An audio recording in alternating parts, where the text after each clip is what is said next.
penampakan mobil Rolls-Royce Sandra Dewi yang disita Kejagung?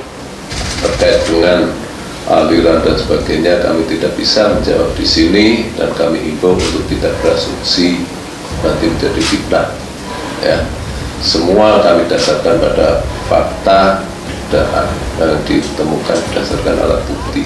Kita juga telah melakukan pemblokiran beberapa rekening ya milik tersangka dan milik istrinya. Tidak saja terkait dengan aliran uang, follow the money, tapi kita juga bicara follow the suspect adalah orang-orang yang terdekat dari pelaku tindak pidana, termasuk juga follow the asset, di mana kita kemarin telah melakukan serangkaian proses penggeledahan dan penyitaan di Pakubuwono, ya, mendapatkan 2 mobil, kemudian beberapa dokumen berharga, termasuk dokumen elektronik, juga termasuk barang-barang yang berharga yang masih diverifikasi oleh teman-teman penyidik.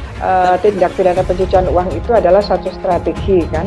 Ketika ada orang-orang melakukan kejahatan ekonomi, terutama kejahatan korupsi, kemudian dia harus menyamarkan uangnya tiba-tiba banyak sekali, ini bagaimana? Kan tidak mungkin. Ini mungkin akan ditransferkan, mungkin dijadikan modal usaha atau apapun yang dilakukan itu berarti dia melakukan tindak pidana pencucian uang. Jadi setiap ada tindak pidana korupsi, kemudian itu sudah diungkap sudah lama, udah pasti itu ada TPPU-nya.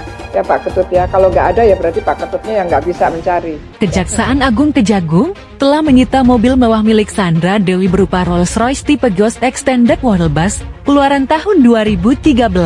Diketahui mobil mewah itu merupakan hadiah ulang tahun yang diterima Sandra Dewi dari Harvey Muiz alias sang suami. Sandra merekam momen spesial saat ia menerima hadiah istimewa tersebut pada perayaan ulang tahunnya yang ke-40 pada 8 Agustus tahun 2023 lalu. Saat itu, sang suami nampak memberikan hadiah kejutan sekaligus pesta yang dihadiri orang-orang terdekat. Mobil sedan berwarna hitam itu terdaftar dengan plat nomor spesial, yakni B1SDW yang merupakan inisial Sandra Dewi. Berdasarkan catatan informasi pajak kendaraan bermotor Provinsi Banten, mobil mewah asal Inggris bermesin 6.592 cm3 itu bernilai pajak tinggi hampir 100 juta rupiah. Secara rinci, biaya pajak kendaraan bermotor PKB yang harus dikeluarkan per tahunnya adalah sebesar Rp99.786.300. Sementara itu, sumbangan wajib dana kecelakaan lalu lintas jalan SWD KLLG pokok sebesar Rp143.000. Menurut info pajak kendaraan tersebut, mobil seharga kisaran 18 miliar rupiah hingga 25 miliar rupiah di Indonesia itu sudah terlambat pajak selama 29 hari. Akibatnya, pemilik wajib bayar denda PKB sebesar Rp1.995.700 dan SWD KLLJ denda sebesar Rp35.000. Jika dijumlahkan, total pajak dan denda yang harus dibayarkan adalah Rp101.960.000. Kejagung telah menetapkan Harvey sebagai tersangka dalam dugaan kasus korupsi tata niaga timah.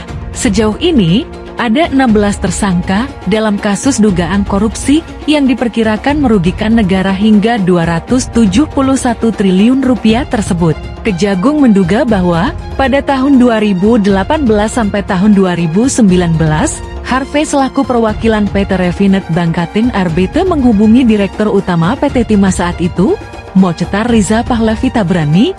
Riza sebelumnya telah ditetapkan menjadi tersangka lebih dahulu oleh Kejagung. Harvey diduga meminta Riza mengakomodasi kegiatan pertambangan liar di wilayah IMP PT Timah.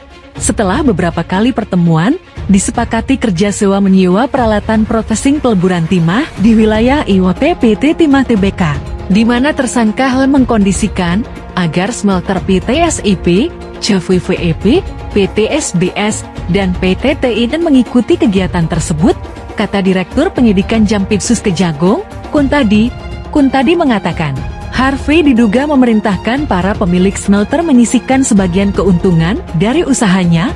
Keuntungan itu kemudian dibagi untuk Harvey dan sejumlah tersangka lainnya. Kejaksaan menduga pemberian uang tersebut disamarkan sebagai dana corporate social responsibility.